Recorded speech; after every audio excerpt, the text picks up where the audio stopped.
Right. So the rest will be talking.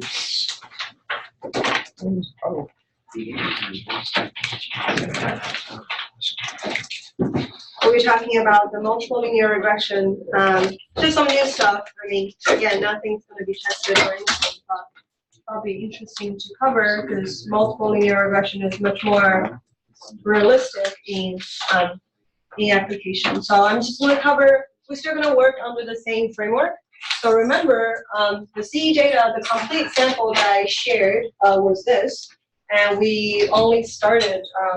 We started working with log expenditure as the outcome, and then log income, which is continuous.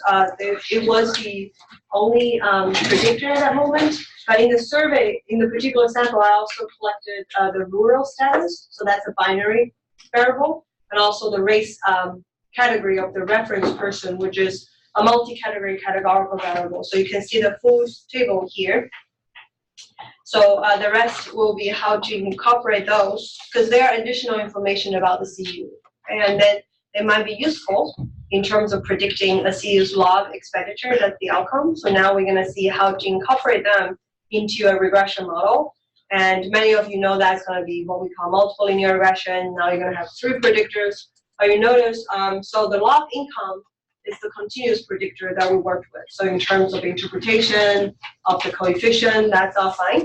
But now we're going to work with rural, which is binary. So what does it mean to have a binary predictor? What would you put like coefficient on? And then what does those coefficient mean? So that's new topic. And then for race, which has 6 categories. So that again will be something new that, well, what does each coefficient mean when you add those into the model? Okay, so that's what we're going to cover for the rest of today. So the model itself is not very different from before. We're still going to have observation-specific mean, and we use mu I. Okay? And why I give a mu I and sigma, so sigma is being shared across all of the observations, but the mu, they're observation-specific, so we write independent. And then mu I, the relationship now is a linear function of all of the predictors. So now I'm writing it in a generic way. I use small r to represent the number of predictors that we have. Okay? And the x, the first bullet point down there is that's actually the vector of known predictors for the observation I. And then the beta vector, which is beta 0, beta 1, 2, beta r, it is a vector of unknown regression coefficient parameters. Okay, so they're shared among all of the observations, and they're the ones that we're trying to make inference about. Okay. So I think all of this are good, but earlier we know that if the predictors are continuous, say all of them are continuous for now. Like we're doing multiple linear regression, all of them are continuous. What does beta 0 mean? And what does each beta j mean?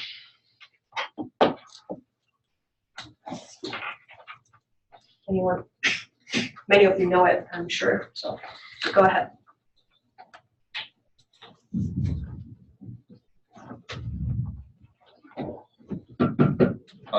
So beta 0 is just your intercept, and What's the intercept? The intercept of the linear model. Yeah, that can. Yeah, that's always right? Okay, so beta 0 is the intercept. That's when all of the predictors taking value 0. That's the expected value of. Yeah, that's the value of mu I. Right, but I mean, for categorical, it just means for like a baseline because there's no like true 0. Good point. Yeah. Right. So okay, you went one step ahead, which is good. So here, if you only have continuous predictors here, then beta 0 is the intercept when everything else is 0.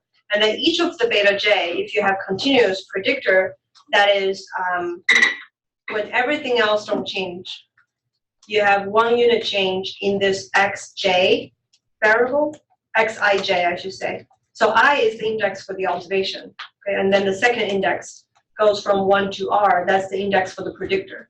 So for each beta j is when all else is equal, the change in the expected value, which is mu I, in terms of 1 unit change of this xij variable. Okay, so that's for continuous predictors. And what Cushion was saying is, okay, what if you have categorical? So some of you know this from other coursework or other experience in the past, that if you have categorical, even though you can still, I mean, say for rural area here, this is binary and you have 0 and 1, you can still sort of like force it to be continuous, like jumping from 0 to 1. Or if you have this race category with categories with 6 levels, I mean, they're still coded numerically, but thinking about like 1 unit change in that sense is not really commonly done. What we usually do is, say for the rural case, rural is 0 equals to, so if it's urban, if the CU lives in the urban area, it's 0. If it's rural area, it's 1. So this coefficient that you're going to put on for this race of, for this rural variable actually is doing some kind of classification of the 2 groups. You have 2 groups to start with. You have the urban group, and then you have the rural group. And the change, like say from the urban group to the rural group, is being coded through that beta. Okay, so that's what it means.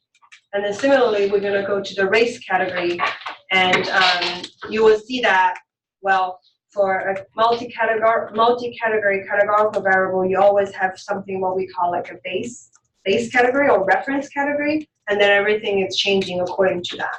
Right? So let me cover the binary case for now. And for both of them, it's really just talking about the difference of the expected observations between the multiple groups. Okay, so now we don't take them as numerical values anymore. We're thinking about them through different classifications of groups. And then we're looking at the coefficient in terms of the difference of the expected outcomes between those groups. So for binary, if you only have one binary predictor, what it really means, so if you have mu I, that's the like the expected outcome, is beta 0 plus beta 1 xi. And if xi is binary, in our case, xi equals to 0 if it's in the urban group, xi is equals to 1 if it's in the rural group, then, as you can see in equation 14, for CUs in the urban group, the expected outcome ui will just become 0, beta 0. Okay? Whereas if you're looking at the CUs in the rural group, because now xi takes value 1, so the expected outcome, just looking at the expression in equation 45, that's going to become beta 0 plus beta 1. Okay? So again, beta 1, as you can see now, is the change in the expected outcome ui from one group to the other group. Okay? It's from the group that is being coded as 0 to the group that is being coded as 1 in the binary outcome. Sorry, binary predictor, I should say. Okay? So keep in mind that whenever you're working with categorical variable, be it binary or multi-category categorical, you're thinking about different groups, and then the coefficients are trying to report to you what the change in the expected outcome from one group to the other group. Okay? So that's for the binary. And if you're going to have something like race, which has 6 categories, then, okay, so let me ask you first, how many groups, if we're going to think about them in terms of different groups here? Earlier with binary, there are 2 groups, okay, the urban and the rural. Now we only, so right now, just thinking about one categorical predictor, like race with 6 levels. How many groups are there, and what are the groups that we're trying to work with?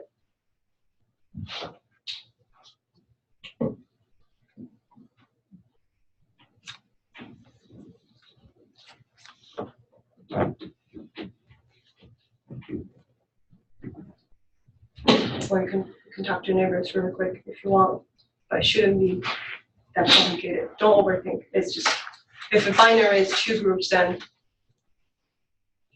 what's race? It's 6, right? Yeah. Don't overthink. That's what I mean. So the total number of groups that we have is the different levels, like how many levels you have in this categorical variable. That's how many groups that you're working with. Okay? But then later, of course, we're going to introduce this reference group. So with the reference group, the remaining groups, they're only going to be 5. Okay? So that's what it is. But you really have 6 groups, and each group corresponds to a category in the race categorical variable. And then once you have those classifications, we are trying to use those coefficients, those beta j's, they're reflecting the difference of the mu I between a particular group that you have to the reference group. Okay? A lot of times you can choose what the reference group are. For our case, if you don't do anything, I think whatever is being coded as 1 is the reference group taken by R. Okay? So you're going to see that white is going to be the reference group, and then everything else going to be the non-reference group, and then all of the coefficients on those going to be showing you the expected change of the difference. All right, so if you write it out, each level by level, you can actually express. So here, you notice that we start to introduce indicator variable here. So even though we start with, like, say, some x, which in this case, race category has 6 levels, but we're going to create indicators. Sometimes they're called dummy variables, but you can also think of them as binary indicator, yes or no, of that particular group. Okay? So if we create, so we have a reference group, so that goes into the intercept beta 0. But then everything else, you're going to have a binary indicator variable. So like, say, for the black group, it's going to be beta 0 plus beta 1, because that's when your beta, your xi1 takes 1, whereas everything else takes 0. So that's why mu I for the CUs in group black going to have beta 0 plus beta 1. And that goes for all of the rest of the groups. Okay? And whenever you're looking at it, because it's always just comparing to the reference group, so you have like beta 0 plus beta 1 for black, beta 0 plus beta 2 for Native American, et cetera, you will never like add multiple betas together. Okay? Because you're reflecting the difference in the expected value outcome, and beta 1 plus beta 2 doesn't make any sense in our setting. Okay? For continuous predictor, they do, because that's just saying, okay, I'm changing these 2 predictors each by 1 unit, and then that's what we're going to see in the change in the mu I. But then for categorical variable, I mean predictor, it doesn't make sense to add them up, because you will never have, well, the thing is, for each CU, the race category is unique. You only can take 1 out of the 6. You cannot be in 2 at the same time, or 3. So that's why adding those extra, I mean, beta 1 through beta 5 wouldn't make sense. All right, so I guess I did write some questions down here. What is the expected outcome mu I for CU in the white group? And for the Asian group? And what does beta 5 represent?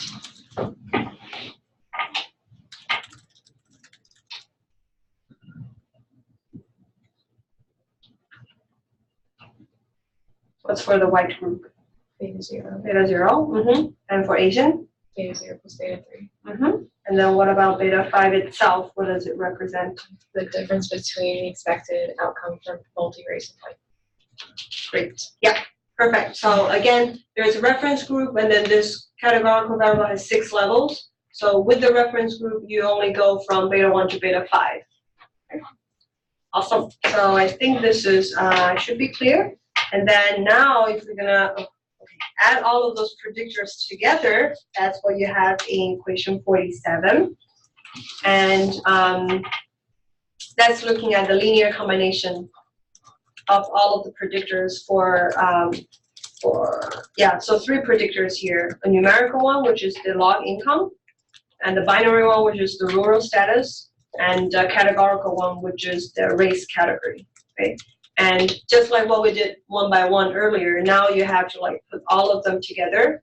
All of them are having this, like they're all binary indicator except for beta 1. I mean, except for the XI star income. Okay? Everything else is binary. Okay? And I also note here, it's always good to work with the standardized values. So whenever I put a star there, they're standardized. And with standardized, we only really standardize numerical, I mean continuous variables, like either the outcome or the predictor. But then for the other categorical or binary ones, they're just what they are. Okay. So equation 47 is expressing the mean, the linear function for the mean, the standardized mean. And then in the end, you can write the multiple linear regression as in equation 48. So what's, well, nothing like changed too much, except now we have to express the mean in the right way. And also, don't forget, you have the sigma in your model.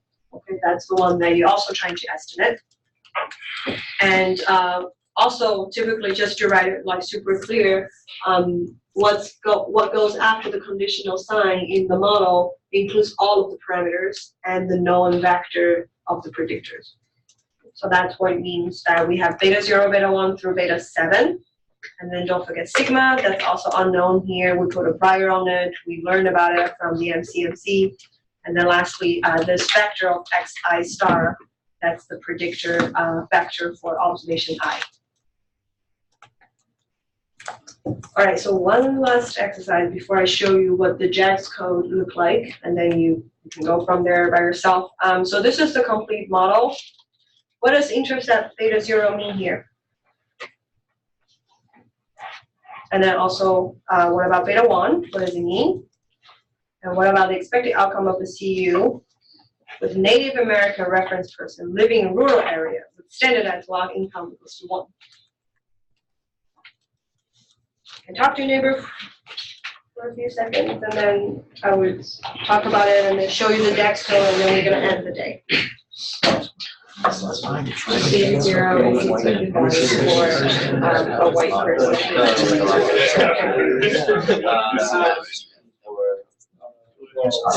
Yeah.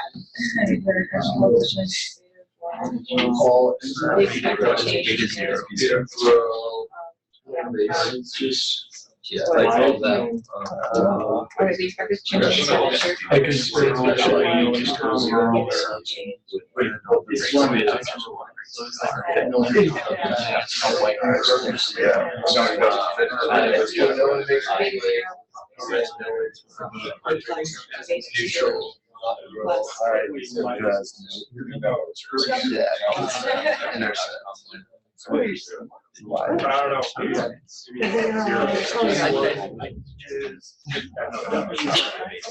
Oh, yeah.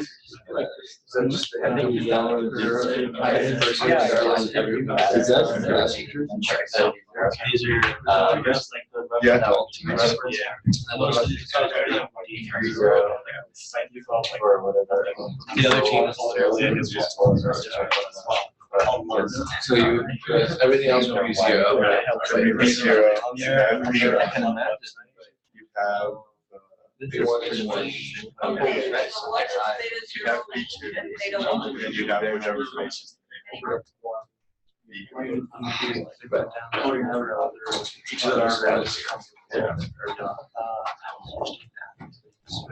Beta 0 is the expected expenditure of a white person who lives in an urban area.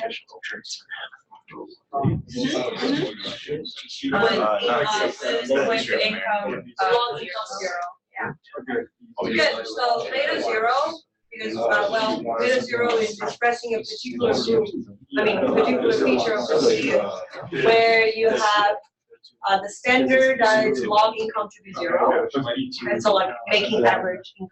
You can think it that way. Yeah. And then it's also going to be 0 for XI rural, so that means the CU lives in an urban area, right?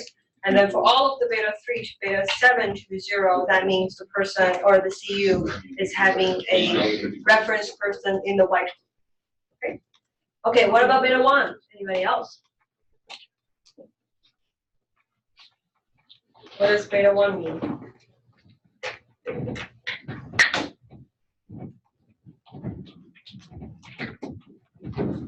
Indicator being flat, right? No, beta 1 here is only income. Yeah. Oh, only income. Yeah, Tyler? It would be predicting the increase or decrease in log income based on, so regardless of rural setting or race, but, right?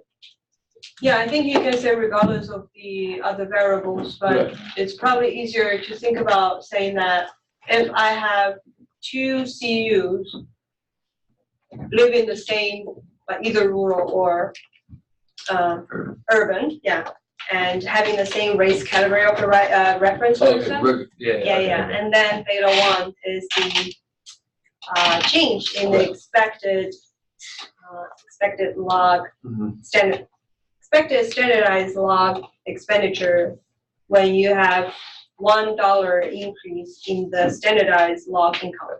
Yeah. Okay. What about the last one? The expected outcome of the C with Native American reference person living in a rural area with standardized income, log income 1. It's going to be some combination of those betas. So what is it? Beta 0 plus beta 1 plus beta 2 plus beta 4. Okay, so beta 0 needs to be there. Okay, and beta 1 is, okay, because xi star income is 1, right? That's what, okay, so it's beta 0 plus beta 1. And what else? It's the Native American, so it's beta 4. And then in a rural area. Oh yeah, and then beta 2. Beta 2, yes, beta 2. All right, so it's beta 0 plus beta 1 plus beta 2 plus beta 4. Okay. Great, so, well, again, just to start simple, you can give weekly informative prior, you give everything as a normal for all of the betas, and then you give gamma 1 for 1 over sigma squared. So this is starting point. You can play with other things, obviously. The code is all on R. I don't know if you're ever going to use them, but just so you know, you can create those binary indicators using this library called Fast Dummies, and then you can create those indicators pretty quickly. You're just like adding more columns, okay? And then you're going to work with them, and then that's the JAGS code for getting the model. So you see that like the sampling stuff, nothing too different. It's just we have to add more data into this. Okay, sometimes you code the data in the matrix. Here I'm passing each of the I should say data in terms of a vector, and then down here I give different priors for all of the beta 0 through beta 7, and then inverse gamma. That's what we used to do with for the sigma. And then this is the way that you can pass the data into this. So a little bit tedious, but well, worth doing. Just get practice whenever you get the chance. And then you run the model, you monitor all of those parameters that you have in the model, which goes from beta 0 to beta 7, and then the sigma. And then you can look at the summary. In this case, one thing interesting to notice is some of the betas, the 90% posterior credible interval going to cover 0, right? So that usually indicates, well, this probably is not a significant predictor in the frequency sense. So you can see that from here. Really, I think what matters is beta 1, which is the income, okay? And also beta 2, I forgot what it is, but the rural, yeah. So like change that does make effect. Beta 3, I think it's between white group and black group. Okay, so that's also significant. Everything else seems to be not so much. Okay, so that's what this is telling us. You can see the effective sample size running pretty well without doing any thinning. Then of course you can return all of those if you want. And one last thing I show you is I also included code how you can plot those posterior together on one plot if you ever want to do that. So this is what you can see. And if you want, you can also plot the prior on them. So remember we give super weakly prior. So that's the dashed line, like very low down there. So data is definitely driving what the posterior inference. Okay. All right. Sorry that I went over time, but we're gonna end here, and I'll update the schedule to reflect the new due dates and stuff. But well, we still have to spend time to take. Okay. Good luck.